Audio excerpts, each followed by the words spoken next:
I don't ever slow up, no I don't take shit. I got no love for the fakeness. If you wanna play tough and wanna hate this, I'll always show up. I don't ever slow up, no I don't take shit.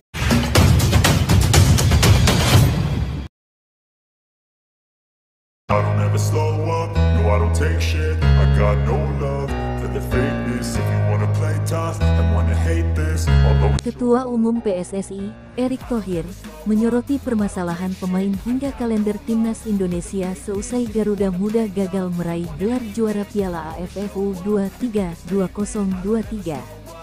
Laporan langsung wartawan bolasport.com, Bagas Reza Murti, dari Rayong, Thailand. Timnas U23 Indonesia menelan kekalahan 5-6, 0-0 lewat adu penalti dalam pertandingan final Piala AFF U23 2023. Laga yang berlangsung di Stadion Provincial, Thailand, Sabtu tanggal 26 Agustus tahun 2023 itu memang berlangsung penuh drama. Pertandingan berjalan tidak mudah bagi timnas U23 Indonesia hingga akhirnya harus mengakui keunggulan Vietnam. Tim Merah Putih harus bekerja keras dari menit pertama hingga laga berakhir. Selama 120 menit pertandingan, timnas U23 Indonesia hanya mampu menahan imbang Vietnam 0-0. Hingga akhirnya adu penalti dilakukan dan tim berjulukan The Golden Star Warriors meraih kemenangan. Dalam menghadapi Piala AFF U23 2023, tim asuhan Shin Tae-yong memang tak bisa leluasa. Beberapa pemain mengalami cedera dan terdapat sejumlah nama yang harus kembali ke tanah air karena masalah sanksi AFC.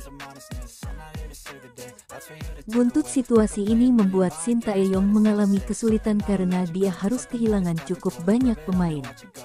Pada laga final melawan Vietnam, timnas U23 Indonesia pun hanya bisa mengandalkan 16 pemain.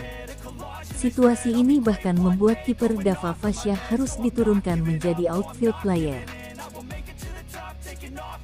Shin Tae-yong harus memanfaatkan semua pemain yang ada agar tim Merah Putih tetap bisa tampil bagus dalam meladeni Vietnam. Melihat situasi ini, bisa dibilang perjuangan Garuda Muda memang tidak mudah pada ajang 2 tahunan tersebut. Sejak persiapan, sudah banyak masalah dari keluhan pemain yang tak dilepas klub. Juga ada permasalahan timnas U23 Indonesia belum menyatu saat menghadapi Malaysia hingga akhirnya mereka kalah 1-2 pada laga perdana Piala AFF U23 2023. Timnas U23 secara perlahan berusaha bangkit dan meraih kemenangan 1-0 atas Timor Leste. Begitu juga perjuangan di laga semifinal di mana Indonesia sukses mengalahkan Thailand 3-1. Namun, perjuangan timnas U23 Indonesia ini bagaikan roller coaster yang berakhir dengan tidak memuaskan. Hasil ini pun membuat beberapa hal menjadi sorotan, terutama soal pemain yang tak dilepas klub hingga kritikan yang diberikan kepada AFF. Pelatih timnas U23 Indonesia, Shin Tae-yong, sebelumnya memang mengkritik penyelenggaraan Piala AFF U23 2023. Pelatih asal Korea Selatan itu mengkritik turnamen yang harus bergulir di tengah kompetisi negara-negara di Asia Tenggara sedang berlangsung. Namun, saat Shin Tae-yong memberikan kritikan keras, Ketua Umum PSSI, Erick Thohir, justru memuji penyelenggaraan Piala AFF U23 2023. Kendati demikian, Erick Thohir juga menyoroti beberapa masalah yang harus segera diperbaiki. Kalau saya lihat penyelenggaraannya bagus, ujar Erick Thohir kepada awak media termasuk bolasport.com di Stadion Rayong, Thailand, sesuai timnas U23 Indonesia kalah dari Vietnam. Tinggal kembali pada hal yang harus kita diskusikan bersama untuk bagaimana menentukan kalender ke depan untuk timnas kita, ucapnya. Pria yang juga menjabat sebagai Menteri BUMN tersebut menyoroti permasalahan yang menimpa timnas U23 Indonesia hingga akhirnya tim mengalami kesulitan selama berada di Thailand.